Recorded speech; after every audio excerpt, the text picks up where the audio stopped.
omulabi waffe Wakagano TV tuli wano mu Sironko District mu Budadiri West wano wetwasuze olunaku olw'eggulo oluvannyuma lwa gavumenti okukomekereza oluvannyuma lwa gavumenti oba akakiiko k'ebyokulonda mu ggwanga wano Uganda okukomekereza okuwandiisa ababaka abagenda okwesimbawo mu constituency ez'enjawulo.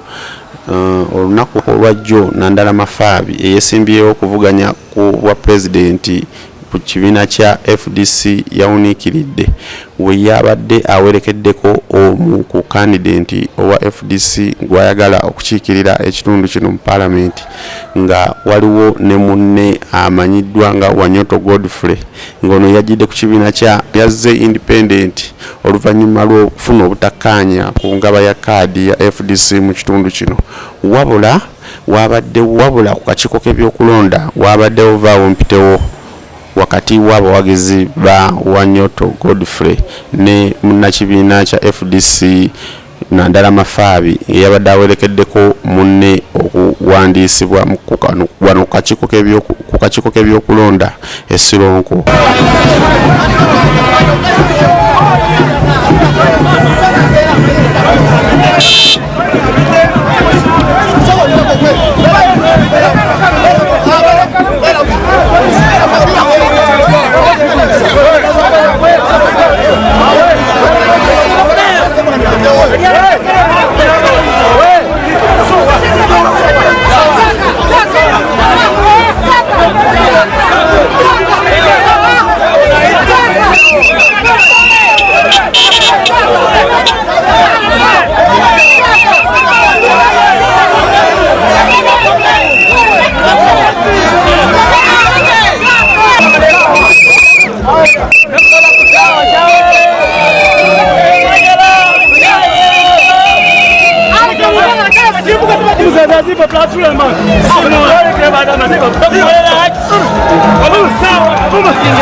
Wanyoto Godfrey ngono yazze bwa namunigina yazze n'ekibinja ky'abawagizi abasukka mu kanaana wano ku kakiiko k'ebyokulonda wamu ne Nandala Mafaabi naye eyabadde awerekeddeko munne okuba nti amala okwewandiisa wabula wabaddewo vaawo mpitewo wakati w'ebibinja by'abawagizi ababadde abayitirivu okuva saidi ya Wanyoto Godfrey nga bazze okumuwerekerako okakiiko k'ebyokulonda okulaba nga amaliriza okwewandiisa alabe engeri gy'agenda okumegganamu ne munnakibiina kya FDC oba n'abantu abalala abeesimbye mu kifo kino ekya Budadiri West wano mu Sironko District.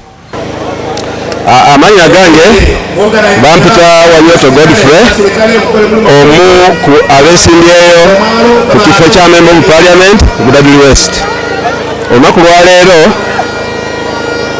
tugenze Sironko nga tulokinga manifesto yaffe oluvannyuma lw'okubeera nga batuwandiisizza naye ekyabadde Sironko mbadde ekisuubira lwakuba bannaffe betuyisimbyewo nabo baagala nnyo ebyokulwana so Sironko wabaddeyo vaawo mpite nga baagala kwesikangana naye ffe twakitutte ize ne tuba nga okulwana we avoided it. N'olwekyo nakomyewo wano ebugunzu gye naloki manifesto yange erimu ebintu bikulu nnyo. Ekisookera ddala mmaze okunnyonnyola abawagizi bange ki Member of Parliament kyalina okukola. Ekisooka okuba nti abakikkirira kati mu kubakikkirira omutwe ogusooka okulaba nti akomawo gye bamulondera abeere nga abantu abamulonda ababuulira ebigenda mu maaso. Ffe tusazeewo tugenda kubeera ne social forum group say WhatsApp and these other social medias tulabe nti ebigenda mu maaso mu parliament abantu baffe mu constituency babanga babigoberera. Omutama ogwokubiri abantu baffe era byonna olina okubeebuuzaako mubeere nga mutambulira wamu. Ekyokusatu budget appropriation.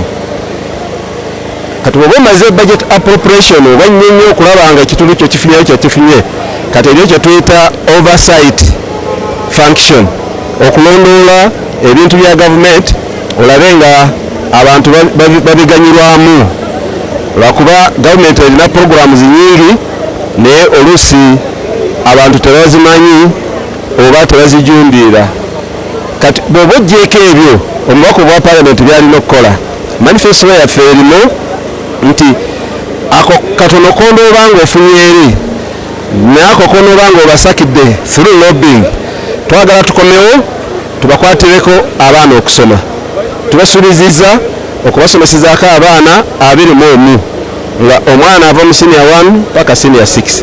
Omuzadde kyalina okukola kwe kugula keesi yokka, ebisigadde ffe tugenda kubikolako. Lwagaagano TV nze David Musika lyankolo wano mu district